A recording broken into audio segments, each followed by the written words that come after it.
구약시대에 하나님에 대해서 알 수 있는 방법은 하나님의 선지자를 통해서 하나님의 뜻을 전달받는 방법이 있었고요. 또 모세 이후에 모세의 율법과 그 오경들을 썼을 때에 비로소 하나님이 태초에 천지를 어떻게 창조하셨고 또 우리는 어떠한 법들을 지켜야 되고 우리는 어떠한 이제 삶을 살다가 하나님의 나라에 가야 되는가 하는 것들을 비로소 알게 되었던 것 같습니다. 구약 시대에는 그렇게 알았던 것처럼 신약 시대도 또한 그렇게 선지자들을 통해서 또 주의 종들을 통해서 하나님의 뜻을 알리신 것을 볼 수 있습니다. 그런데 우리가 잘 아는 것처럼 예수 그리스도가 말씀을 증거할 때에 성경에 뭐라고 이야기하고 계십니까? 무엇으로가 아니면은 말씀을 전하지 않았다고 했죠.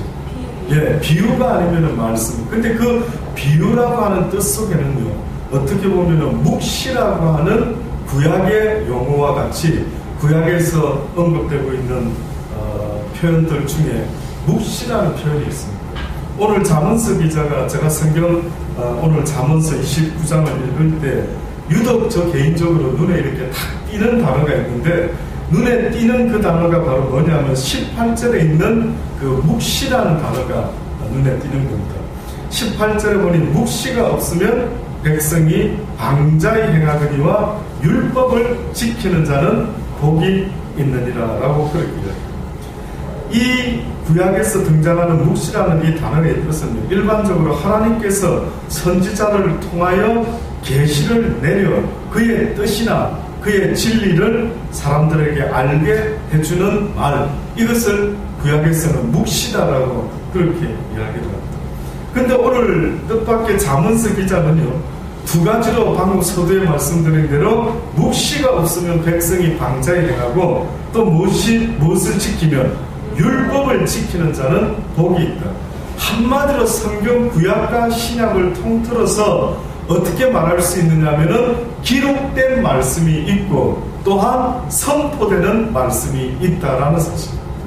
그 시대마다 어떻게 보면은 시대의 징조를 보고 이 때가 어떤 때인지를 분별하라라고 했을 때 유독 그 순간에는 무엇이 필요한가라고 봤더니만 기록된 말씀보다는 선포되는 말씀들이 필요하다.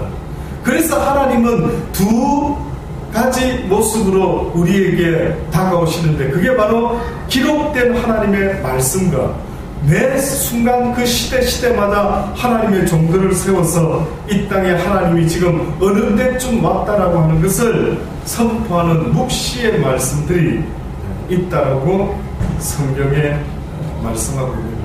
아마 잠언서 기자도 그걸 잘 알고 있을 것 같습니다.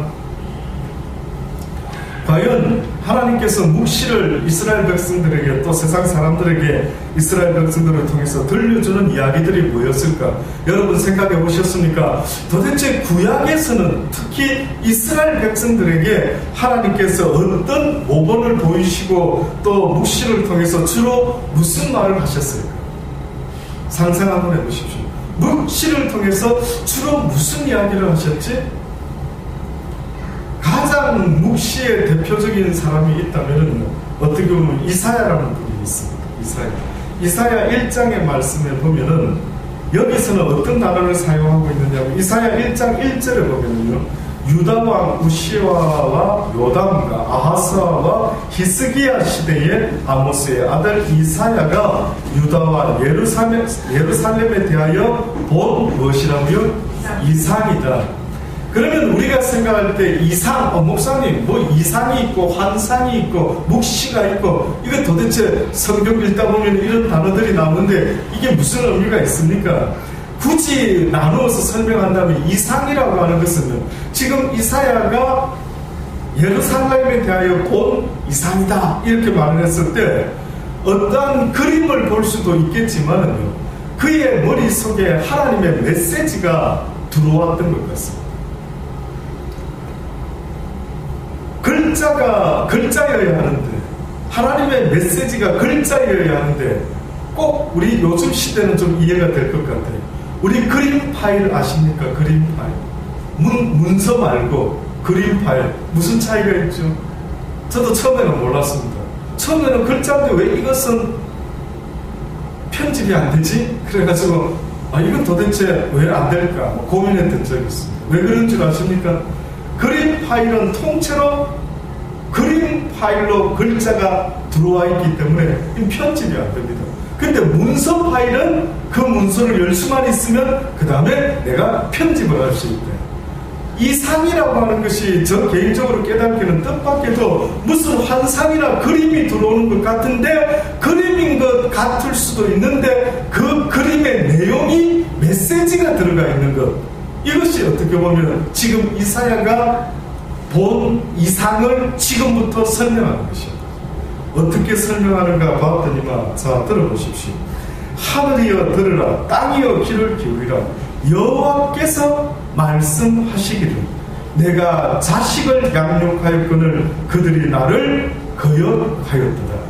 이상을 받았는데 보니까 그 이상의 내용이 무언가 봤더니만 무슨 그림과 같은 장면이 아니라 뜻밖에도 구체적인 메시지가 담겨있는 하나님의 말씀을 이사야가 받았는데, 첫 번째 했던 하나님의 말씀은요, 그 당시 때 이스라엘 백성들에게만 하는 말씀이 아닙니다. 오늘 이 시대에도 분명히 하나님은 택한 백성이 있다 했고 내 양은 내 목자의 음성을 듣고 나인 줄 본능적으로 영혼이 알 수 있다라고 말했는데도 불구하고 자기의 의지로요 하나님의 들려지는 그 진리의 소리를 쫓지 아니하고 거역하는 일이 생긴단 말이죠. 그래서 구약 시대에도 내가 자식을 양육하였거늘 그들이 나를 거역하였도다. 소는 그 임자를 알고 나귀는 주인의 구유를 알건만은 이스라엘은 알지 못하고 나의 백성은 깨닫지 못하는도다 하셨도다. 이 비유가 얼마나 하급인지 모릅니다. 고상한 비유가 아니고 우리의 수준을 뭐만도 못하다고 지금 낮추어 말씀합니까? 뭐만도 못하다고요? 소만도 못하고 또 뭐만도 못하다고요? 나귀만도. 기분 나쁘시죠? 기분 안 나쁘십니까? 기분 나쁘죠? 저는 나쁜 것 같습니다.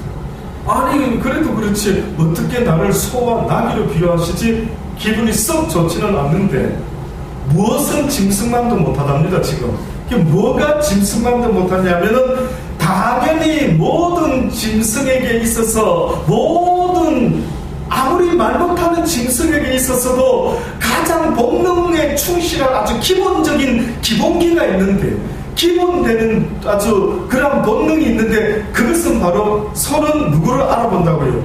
그 임자를 알아본다. 그리고 나귀는 주인의 구유를 안다. 그러니까 결국 소는 그 주인이 끌고 가면 끌려가지만은 딴 사람이 와가지고 막 훔쳐가려고 하면 쉽지 않다라는 그런 본능이 소에게 우리는 잘 몰랐는데 있다라는 뿐만 아니라 나귀는 그 자기의 주인의 구유가 어딘 줄 알고 제 집을 찾아서 항상 잠잘 때 되면 들어온다. 이것이 기본인데 어찌하여 이스라엘 이들은 그것을 알지 못하느냐. 자기를 지은 분이 누구인지, 지금 누가 자신의 인생을 지켜주고 보호하여 인도하고 있는 분인지 왜 그거를 모르느냐.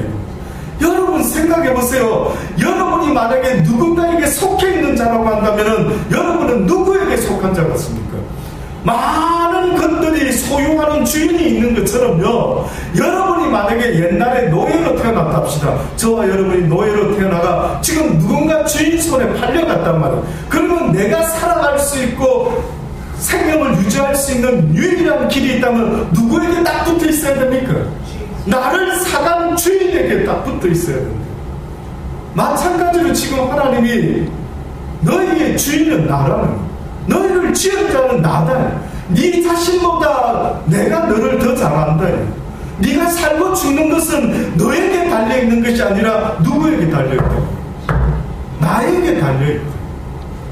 그러니 살고 죽는 것은 나에게 달려있으니 너에게 달려있는 것이 아니니 너는 무엇을 선택하라? 나를 선택하고 딱 붙어 있으라는 겁니다. 이 이야기가 너무 중요한데도 혹시 여러분 지금 이 이야기가 어떻게 느껴지십니까? 나는 내가 먹고 살아가는 줄 알았는데, 나는 내가 내 생명을 지키고 있고, 지금 내가 식당에서 음식 먹을 때마다 이게 뭘 탔지, 미온을 넣었나, 독을 넣었나, 뭐 넣었나, 이렇게 해가지고 지금 내가 아주 잘 피해 다니면서 좋은 음식 먹고 교통사고 안 나고 좋은 사람들만 만나고 내가 그렇게 살아가고 있지, 혹시 그렇게 생각하는 분 있으십니까? 성경은 그렇지 않다. 네가 그렇게 해서 생명을 유지하는 게 아니라, 너를 지은 창조주, 너는 이 세상에 대해서 알지 못하지 않느냐. 내가 태어나 보니까 이 세상이 이렇게 둥글다 했었고, 여기 나무가 나고 생물이 있고 뭐 물고기가 있고 새도 있고, 나는 내가 이걸 지은 게 아니란 말이에요. 태어나 보니까 누군가에 의해서 이미 이렇게 모든 만물이 지어져 있었단 말이죠. 그래서 하나님이 말씀하기를, 너는 세상에 대해서 모르는 자라. 너는 나 도움 없이는 이 세상에서 뭘 따먹어야 될지도 모르고, 뭐가 독인지도 모르고, 어디가 길인지도 모르는 이런 불쌍한 인생이니까 주님이 아담을 이끄셔서 어디에다가 살아라고 땅을 정하셨습니까? 에덴 1번지에서 살아라니까. 주님이 다 아시니까요. 인간이 벌거벗고 살 때에 혹시나 거친 나무들 숲을 사이에서 살다가 혹시 다칠까봐 가장 좋은 것 동산에다가 인간을 두었어요. 그리고 거기다 뭘 심어 놓으셨습니까? 인간이 먹을 수 있는 음식을 누가 정해줬습니까? 우리를 지은 하나님이 태초에 뭘 했는 줄 아십니까? 얘야 아담아, 뭐 여러 가지 풀들이 종류가 너무 많지, 좀 헷갈리지? 헷갈릴 거 없다. 네가 먹을 수 있는 게 있고 먹지 못하는 게 있단다. 자, 내가 가르쳐 줄게. 이제부터는 땅에서 나오는 요런 채소 종류들 있지, 그 중에 아무 채소나 먹으면 안 돼. 그 독이 있는 게 있어. 먹고 얼굴에 막 뭐가 나기도 하고 죽을 수 있어. 그러니 뭘 먹으라고 말씀한 겁니까? 씨를 맺는 채소만 먹어야 돼. 씨로서 종족을 번성하는, 무슨 막 날아다니는 풀이니 뭐니 이런 어떤 씨를 번성하는 이런 거 말고, 씨라는 것을 맺어서 이렇게 번성하는 이런 채소들은 어떻게 해도 된다고요? 따서 먹어도 된다. 그래서 우리가 좋아하는 깻잎, 상추 키워보셨습니까? 형님아 키워봤는 것이 그 씨가 맺는다고. 적당히 따먹고 이제 나중에 내버려 두면은요, 상추 같은 게 쭉 올라와가지고 이쁜 모습으로 이렇게 올라오고 생기면서 거기서 씨가 나와. 그래가지고 상추씨 나중에 이렇게 하면 아십니까? 까만 그 씨가 이제 모았었죠. 그럼 요거 뒀다가 다음에 봄에 또 뿌리기도 하고, 깻잎도 나중에 올라오면은 거기 새까맣게 또 돼가지고 그 깻잎도 씨앗에, 희한하게도 인류 태초에 인간이 자기가 세상을 만든 게 아니다 보니 내가 뭘 먹어야 살아갈 수 있는지 전혀 몰랐는데, 그 하나님이 그렇게 심했는 채소를 먹고 또 뭐라고, 무슨 과일 먹으라 했습니까? 열매 맺는 과일을 먹으라.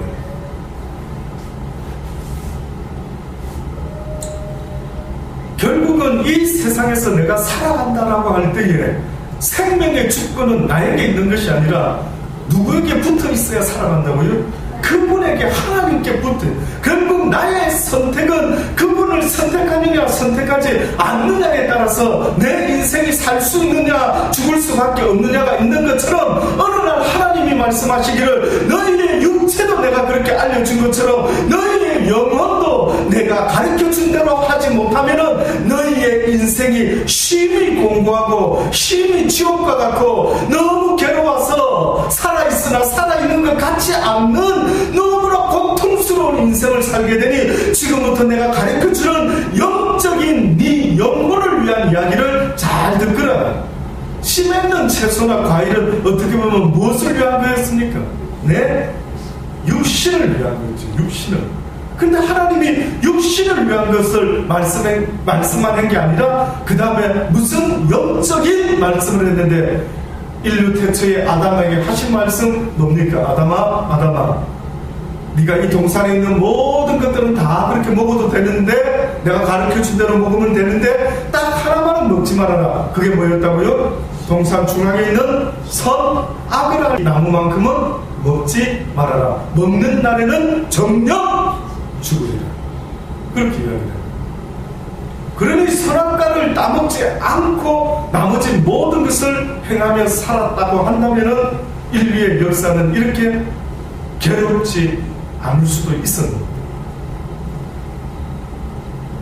그러니 지금도 하나님이 어떻게 보면 무엇은 먹어도 된다 안 된다라고 가르쳐 주시는 것처럼 지금도 계속해서 하나님은 우리에게 너희가 영적으로 이 땅에서 어떤 모습으로 살다가 영원한 나의 나라로 와야만 된다라고 계속 말씀하시면서 그 대표적인 한 인물을 소개했는데, 그가 누군지 아십니까? 그가 성경에 보니까 에녹이라는 이름을 가진 사람입니다.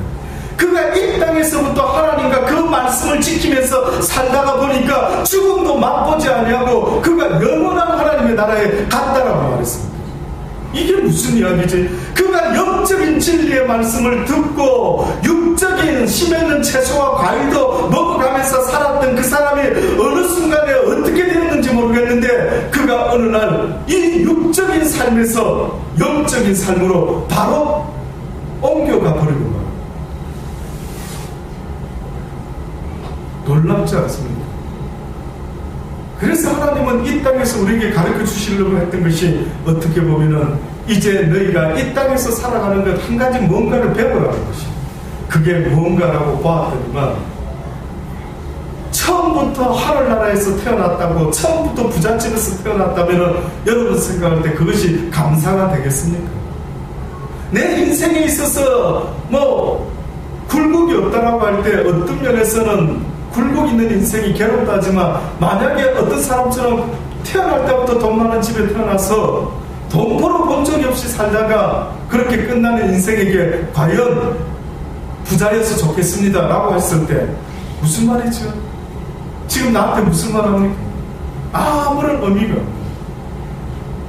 아마 하나님은 우리에게 뭔가를 가르쳐주고 싶으셨던 모양입니다. 그 무엇이 뭔가라고 봤더니만, 결국은 배고파 본 사람이 빵 하나를 귀하게 여기고 감사할 줄 아는 그 마음을 가지는 것처럼, 어떻게 보면 하나님이 이 땅을 만드신 이유가 영원한 하나님의 나라를 영원토록 감사하고 즐거워하고 기뻐해야 되는 일을 만드시기 위해서, 하나님의 아름다움을 이야기하기 위해서 오히려 세상의 어두움과 고통과 고난과 힘듦을 내버려 두셨다는 것을 성경이 말씀하고 있는 것 같습니다.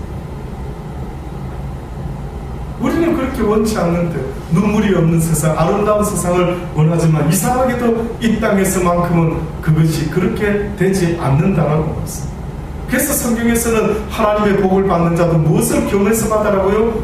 고난을 겸해서 받을 수밖에 없다. 왜 고난을 빠뜨리면 아니 왜 고난을 주시는 거야? 왜 고난을 꼭 빠뜨리지 않고 하나님 잘 믿어도 왜 고난이라는 것을 주나요? 왜 내가 원하지 않는 고통을 나한테 왜 자꾸 주시려고 하는가? 기분 나쁘게 라는 생각이 들 수 있지만은, 뜻밖에도 저도 싫어하는데, 그 고난을 통한 너희가 영원한 것을 사모할 수 있는 그러한 마음을 가질 수가 있다. 그래서 세상을 좀 더 살다 보면 많은 어르신네들이 말씀하지 않습니까? 야, 세상이 다 나그네 같고 안개와 같고 그저 덧없고 잠깐 왔다가 그저 갑자기 이렇게 늘려버린 것 같아요. 그래서 하나님은 육신은 뭘 먹고 살아야 된다 하는 것을 조금만 가르쳐줬는데, 사람들이 얼마나 연구를 하면서 많은 걸 찾아내고 발견하고 개발하는지, 얼마나 이제 먹거리가 많이 생겼는지 이루 말할 수가 없습니다. 그래서 우리는 씨 맺는 채소, 열매 맺는 과일을 지금 먹기도 하지만 주로 가공된 것들을 먹지 않습니다. 그런데 영적인 것을 하나님은 그때도 이스라엘 백성들에게 영적으로 무엇을 먹어야 될지를 생명의 말씀을 주고 계신데, 그들이 그 말씀을 쫓지 않았을 때 오늘 이사야 선지자를 통해서 이렇게 말씀하신 것입니다. 슬프다 범죄한 나라이지 허물진 백성이요 행악의 종자요 행위가 부패한 자식이로다. 그들이 여호와를 버리며 이스라엘의 거룩한 자를 만홀히 여겨 멀리하고 물러갔도다. 너희가 어찌하여 매를 더 맞으려고 더욱 패역하느냐. 온 머리는 병들었고 온 마음은 피곤하였으며 발바닥에서 머리까지 성한 곳이 없이 상한 것과 터진 것과 새로 맞은 흔적뿐이오면 그것을 짜며 싸매며 기름으로 유하게 함을 받지 못하여. 한마디로 말하면 그들의 인생에 있어서 먹고 사는 것만 신경 쓰면 됐었는데 뜻밖의 다른 민족들을 통해서 전쟁을 일으켜 죽기도 하고 두려움 속에 남편을 잃고 자식을 잃고 이건 뭐지? 그냥 심에 있는 채소 먹고 열매 맺는 과일 먹고 사는 그게 삶이었는데 어느 날 이스라엘 백성에게 또 다른 삶의 모습이 나타납니다. 그것만 잘 챙겨서 먹으면 사는 건 그게 삶인 줄 알았더니만 어느 날 만나보지 못한 민족이 나타나더니만 자기들 걸 뺏어가고 죽이고 끌고 가는 겁니다. 쟤들 왜 우리한테 왜 이러지? 쟤네들이 왜 우리를 죽이지? 근데 뜻밖의 하나님이 그때 그들에게 대답을 하시고 계시는 거예요.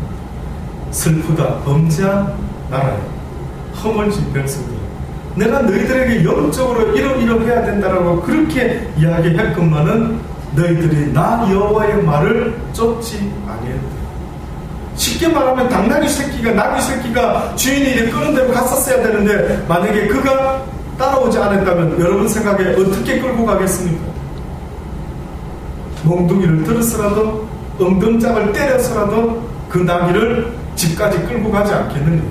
그러니 뜻밖에도 간단하게 하나님 말씀은 나는 너희의 육적인 삶에 관심이 있는 게 아니라 너희의 육 가운데 거하는 너희의 영혼에 대해서 나는 계속해서 이야기하잖아요. 너희의 육은 집이 흙이는지 모르지만 너희의 영혼은 언젠가 나가 있는 곳으로 돌아와야 된다. 왜냐하면 너희는 나로부터 나왔으니 나의 호흡 가운데 나의 생기 가운데 너희가 나왔으니 언젠가 내게로 돌아와야 된다. 그러니 너희가 영적인 본능이 그렇게 없느냐? 그러시면서 그들을 어떻게 보면 생각지도 못한 나귀가 태어나가지고 이때까지 한 번도 엉덩이 맞아본 적이 없는데 어느 날 주인이 갑자기 자기를 어디로 끌고 가려고 하더니만 자기는 싫어서 안 가려고 했는데 엉덩이를 막 매로 때리는 것과 같은 이런 희한한 일이 지금 벌어지고 있는 거예요. 그 영혼들이 자기들이 왜 이렇게 얻어맞고 병들고 몸이 피곤하고 아프고 인생이 뭐가 이렇게 고단하지? 이런 일이 지금 벌어지고 있는 거예요.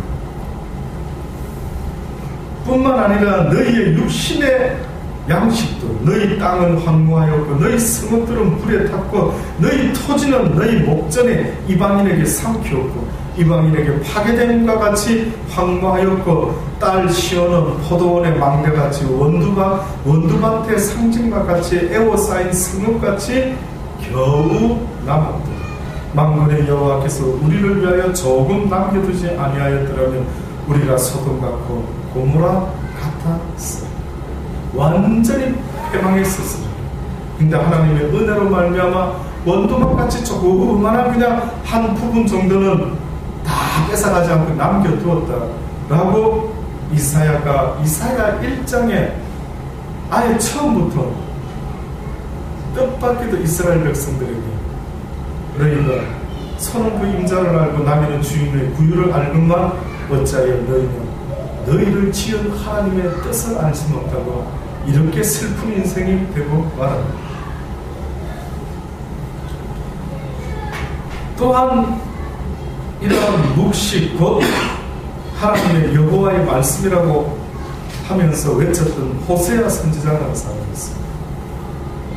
구약 성경에서 이렇게 선지자들이 묵신이 하나님의 여호와의 말씀이니 이상이니 이런 내용이 뭔가 들어보니까 너무 신기한 거 있죠. 한마디로 내용이 신약 성경과 너무 유사한 뭡니까? 회개하라. 너무 놀랍죠. 그러니까 인간에게 주는 메시지는 옛날에도 그렇고 지금도 그렇고 계속해서 하나님의 관심은 영에 있다 보니까 계속해서 하나님은 회개하라 회개하라 회개하라를 말하는 겁니다. 이 회개하라는 것은 육신의 이야기가 아닌 것입니다. 어떻게 보면 네 영혼이 살기 위해서는 영적으로 하나님께서 원치 아니하는 것들을 하지 말아라 라고 하시면서 계속 우리를 아버지의 나라에 인도하기 위해서 회개하라 회개하라 돌이키라 돌이키라 계속 말하고 있어요. 오늘도 우리 전도사님 기도 중에 하나님 혹시 주의 말씀을 받아야 되는데 내 속에 쓰레기를 담지는 않았습니다.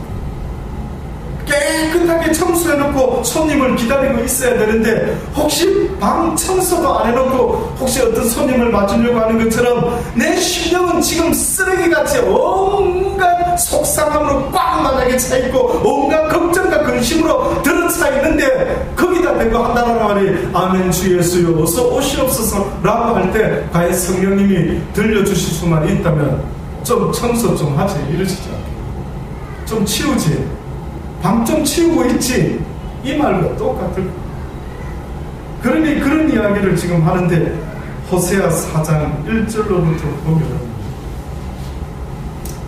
먼저는 호세아라는 선지자가 호세아 1장 1절에 보면은 그는 이사야는 이상이라는 표현을 썼는데 이 호세아 선지자는 여호와의 말씀이라고 하죠. 우시아와 요담과 아하스와 히스기야가 이어 유다 왕이 된 시대 곧 요아스의 아들 여로보암이 이스라엘 왕이 된 시대에 부엘리의 아들 호세아에게 임한 여호와의 말씀이라. 어느 때는 이상이라고도 하고 또 어느 때는 여호와의 말씀이라고 표현을 하고 있습니다. 그래서 호세아 4장 6절로 넘어가면은요 한마디로 호세아 선지자가 어떤 말을 했을까라고 보면은 여기를 보면 알 수가 있습니다. 호세아 4장 6절로 그런 말하기를 내 백성이 무엇이 없으므로 망하도다 지식이 없으므로 망하도다. 이 말이 여기서 나오는 겁니다. 성경에서 이 백성들이 여호와를 아는 지식이 없으므로 망한다라는 이 표현이 어떻게 보면 바로 이 호세아 선지자가 쓴 이 표현이 가장 어떻게 보면 구체적으로 비슷한 표현이 바로 여기서부터 나온 것 같습니다. 내 백성이 알려줘라. 나 이스라엘의 내가 택한 내 이스라엘의 이 백성들이 어떤 지식이 없으므로 망한답니다. 그런데 보니까 내가 지식을 버렸으니 나도 너를 버려 내 제사장이 되지 못하게 할 것이고 내가 내 하나님의 율법을 잊었으니 나도 내 자녀를 어떻게 한다고요? 잊어버리라. 얼핏 들으면은 좀 하나님 하나님이 우리들 같이 이렇게 열받으셔가지고 야 네가 나를 버렸으니 나도 네 버린다. 야 네가 나를 잊었으니 나도 너를 잊어버린다. 좀 심하시지 않은가 라는 생각도 없잖아 들죠. 그러나 그 속에는 어떤 뜻이 있는지 보십시오. 저희는 번성할수록 내게 범죄하니 내가 저희의 영화를 변하여 욕이 되게 하리라. 저희가 내 백성의 속죄 제물을 먹고 그 마음을 저희의 제약에 두는도다. 장차는 백성이나 제사장이나 일반이라 내가 그 소행대로 벌하며 그 소위대로 갚으리라. 저희가 먹어도 이제는 배부르지 아니하는 대로 행음하여도 그 수요가 더하지 못하니 이는 여호와 쫓기를 그들이 그쳤습니다. 여기 이 말 속에는 이스라엘 백성과 하나님의 그 일을 담당해야 했던 제사장에게 하는 이야기, 제사장들과 또 그 백성들이 지금 어떤 상태에 있는지를 이야기를 합니다. 근데 오늘 방금 읽은 이 말씀 속에 여러분 하나 지금 와닿으신 게 있으십니까? 물어볼게요. 내 백성이 지식이 없으므로 여호와를 없으므로 망하게 되었는데 그들이 뜻밖에도 여호와를 아는 지식을 버렸다고 했어요. 그리고 율법을 어떻게 했다고요? 잊어버렸다고 했어요. 근데 왜 이런 일이 일어났죠? 왜 여호와의 지식을 버려버렸다? 다시 말해서 이제는 하나님의 외의로 살지 않겠다. 이제는 율법이 뭐야? 성경에 무슨 말 했는데 난 모르겠다. 다 잊어먹었다. 옛날에는 배웠지만 다 잊어먹었다. 근데 뭐 때문에 지금 이런 일이 벌어졌다고 말합니다. 호세아는 지금 너희들이 어쩌다 보니 이런 지경에 이르렀느냐라고 안타깝게 이야기하는데 어쩌다가 지금 이런 지경에 왔다고 말합니까? 방금 읽었는데.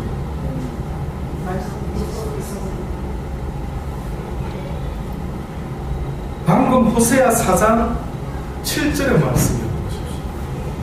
거기 뭐라고 했습니까? 저희는 번성할수록 내게 범죄하니 내가 저희의 영화를 변하여 욕이 되게 하리라. 뜻밖이죠. 그들이 번성하고 또 번성해서 어떻게 보면은 하나님께 감사를 드려야 되는 상황인데 오히려 감사를 드려야 될 때에는 감사치 아니하고 오히려 힘들고 어렵고 고난을 당하고 야단 맞을 때는 한 번만 용서해 주시면 제가 잘해볼게요 뭐 이렇게 막 도와달라고 부르짖을 때는 언제고 결국은 풍성한 가운데 여호와께 감사의 제물로 더욱더 나아갈 수 있는 사람이 몇 되지 않는 거예요. 그래서 오히려 풍성할 때 여호와께 감사하는 자보다 여호와를 찾는 자보다 뜻밖에도 고난 가운데서 여호와를 찾는 자가 더 많다는, 하나님이 한두 번 겪어보셨겠습니까? 하나님이 인간을 자유의지를 주고 한두 번 겪어봤겠습니까? 오랫동안 겪어보고 또 겪어보고 겪어봤더니만 뜻밖에도 인간이라는 이 자들이 죄를 짓고 난 이후로부터 이제 깨닫고 돌이켜야 되는데 그들에게 있어서는 오히려 무엇이 그들의 복인가 봤더니만 풍성함과 배부름이 그들의 복이 아니라 오히려 배부르고 풍성하니까 하나님을 더 잊어버리는 거예요. 그게 더 저주인 거예요. 그래서 언젠가 북한 사람들이 불쌍하다 북한의 지하 교회들이 불쌍하다라고 했지만 사실은 하나님 편에서 봤을 때는 오히려 배부른 대한민국이 더 불쌍하게 보일 수도 있고, 그래서 어느 순간에 저는 아쉬움이 없다라는 이 현실이 두렵다. 아쉬워야 되는데 아쉬워야만이 전능자를 기억하고 그 전능자에게 도움을 청하며 그 관계가 유지된대. 아쉬워야 돼. 그래서 돈 많은 부모들도요, 때로는 자식이 내 원하는 대로 안 하면 어떻게 합니까? 저 녀석 봐, 저기 엄마 아빠 시키는 대로 안 해? 그럼 어떻게 합니까? 여러분 부자 엄마 아빠입니다. 물론 아직 부자가 안 돼보셔서 모르시겠지만, 그러나 지금 여러분이 부자 엄마, 아이가 어느 날 자기 마음대로 막 카드 끌고 막 그렇게 뭐 풍성하니까 아주 지멋대로 말을 듣지 않습니다. 그럼 여러분 생각할 때 이 아이에게 어떻게 할 것 같아요? 당장 카드도 정지시키고, 맞죠? 모든 걸 다 정지시키고, 먹는 것도 주는 듯 마는 듯, 맛있는 거는 절대 주지 않아요. 싫어하는 보리밥만 골라서 먹든지 말든지 뭐 이렇게 할 거 아닙니까? 아쉬운 게 생기면 그때는 어떻게 할까요? 당분간은 막 힘겨루기를 하겠죠. 그래도 나는 막 절대 엄마한테 복 좋지 않을 거야 이러면서 힘겨루기로 버티기로 나가보겠죠. 그래? 네가 세상에 그렇게 오락할 것 같아? 나가 한번 살아봐. 그냥 막 고생 짠짠하게 하다 보면 어느 날 어떻게 됩니까? 엄마 아빠가 있는 것과 없는 게 이래 차이가 나는구나 막 뼈저리게 느끼면서 그때는 막 눈물 콧물 쏟으면서 엄마 이 딸을 그냥 식모처럼 써주시면 감사하겠습니다. 그저 밥이나 먹여주시면 내가 집에서 열심히 청소하면서 빨래하면서 그저 식모와 같이 한번 살아보겠나이다. 이렇게라도 해서 그가 돌아올 수만 있다면은 그렇게 한다. 그렇게. 그것이 바로 우리 아버지의 마음이라는 사실 잊지 마시기 바랍니다. 그 아버지의 마음이 바로 이 마음이라는 사실을 잊지 마셔야 합니다. 끝으로요, 묵시 이 18절의 말씀이 저는 그렇게 와닿았던 단면 또 한 말씀이 더 있습니다. 그 뒤쪽에 보면 26절입니다. 26절로부터 보면 주권자에게 은혜를 구하는 자가 많으나 사람의 일의 작정은 여호와께로 말미암느니라. 이것이 바로 잠언서 29장 26절에 보면 주권자에게 은혜를 구하는 자가 많으나 사람의 일의 작정은 여호와께로 말미암는다. 여기 사람의 일의 작정은 여호와께로 말미암는다라는 이 표현은요, 이 원어를 만약에 직역을 하면은 이런 표현이 됩니다. 모든 사람의 판단력은 하나님께로부터 온다. 이런 표현. 모든 사람의 판단력은 하나님께로부터 온다. 그러니 주권자에게 은혜를 구하는 자가 많으나 사람의 일의 작정은 여호와께로 말미암는다. 또다시 말하면은 사람들이 무엇을 해야 될지 말아야 될지 이것을 결정하는 일은 누구로부터 온다고요? 여호와께로부터. 결국 또다시 이 말의 의미를 말하면은 여호와로부터 깨달음을 얻지 못하고 어디로 가야 되는지를 알지 못하면은 나는 아무것도 할 수가 없다. 그래서 지금 잠언서 기자가 결론적으로 말씀드립니다. 악한 자, 가난한 자, 그러나 의인, 올바른 사람, 지혜로운 자, 이렇게 구별을 해놨죠. 왜 구별을 했냐면 결국은 하나님의 뜻을 쫓는 자가 있고 이 세상에는 하나님의 뜻을 알지 못하고 망해가는, 판단하지 못하는 불쌍한 인생이 있다. 하나님으로부터 그 지혜를 얻지 못하면 내 인생이 어떤 채소를 먹어야 되는지 모르는 것처럼 내 영혼이 어떤 채소를 먹고 어떤 생명의 양식을 먹고 어떤 소리를 듣고 어떤 것을 보면서 살아야 될지 모른다라고 한다면 그는 살아있는 것 같으나 곧 죽을 인생일 거예요. 이것이 그렇게 쉬운 이야기가 아니고 그냥 대충 들어서 될 일이 아니라는 거예요. 육신의 음식도 가려가면서 뭐가 좋더라 하면은 우리는 막 그거 구해가지고 다려서 먹고 챙겨서 먹고 하는 것처럼 하나님도 너희의 영혼이 어떠한 지각을 가지고 판단하면서 살아야 될지를 알기 원한다면은 여호와 하나님으로부터 그 지혜를 얻는 자가 되어야 될 것이다. 불의한 자는 의인에게, 이게 결론입니다. 불의한 자는 의인에게 미움을 받고 정직한 자는 악인에게 어때요? 미움을 받는다.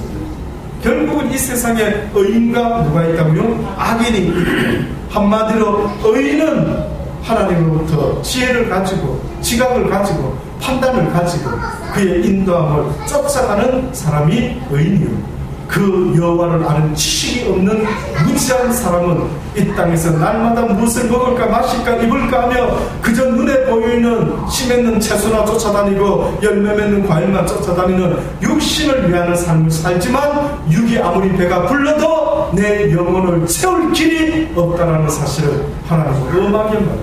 너희는 육으로는 육신의 채소로는 육을 채우지만 네 영혼은 이 육으로 채울 수 있는 게 아니다라고 자꾸. 그 인간의 존재는 육도 만족돼야 되고 무엇도 만족돼야 된다고요? 내 영혼도 만족이 돼야 된다. 그래서 예수님이 사단에게 시험 받을 때 사단이 첫 번째로 시험한 게 뭡니까? 배고픈 예수를 찾아와가지고 예수야 배고프지 그래 이 돌들로 떡을 만들어서 먹어보거라 이렇게 말했던 의미가 뭐겠느냐. 사람들이 육적인 것은 그렇게 신경을 쓰고 챙겨 먹는데 뜻밖에도 하나님의 말씀에 대한 간절함은 없는 겁니다. 그래서 사단이가 예수를 유혹할 때에 뜻밖에도 시험할 때에 네가 이 돌들로 떡을 만들어서 먹어봐라. 그때 예수님 대답을 들어보면은 왜 사단이가 그런 유혹을 했는가 알 수가 있지. 그 두 가지가 다 필요하기는 한데 사단은 무엇을 위해 살아라는 겁니까? 육의 양식을 위하여 살아란 말이에요. 근데 예수님 뭐라 말씀했죠? 사람이 떡으로만 사는 것이 아니요 여호와의 입에서 나오는 모든 말씀으로 살아. 우리는 그런 존재들이에요. 저와 여러분은 영물이기 때문에 그렇습니다. 저와 여러분은 돼지같이 먹을 것만 잔뜩 먹여주면 아우 행복해 아우 행복해 이렇게 살아가는 존재가 아니대. 내 일생에서 지금 내가 괴롭다라고 말하는 목사님 나 먹을 거는 있는데 괴로워요. 목사님 나 잠자는 집이 있는데 괴로워요. 목사님 내 남편이 있는데 괴로워요. 내 아내가 있는데 괴로워요. 내 자식까지 이 토끼 같은 자식이 있는데 또 괴로워요. 왜 원인이 뭡니까 목사님? 만약에 저에게 물어보신다면 한마디로 말해줄 수가 있습니다. 여호와를 아는 지식이 없기 때문에 그렇습니다. 내 이 문제는 여호와를 아는 지식이 힘이요 능력이다라고 말했던 때도 있었지 않습니까? 이 세상을 살아갈 수 있는 힘과 능력이 때로는 세상을 아는 지식이 필요하다라고 말하는 것처럼 하나님은 우리에게 말씀하는 것은 하나님의 그 진리의 말씀을 여호와를 아는 그 지식이 없으면 어떡하고요?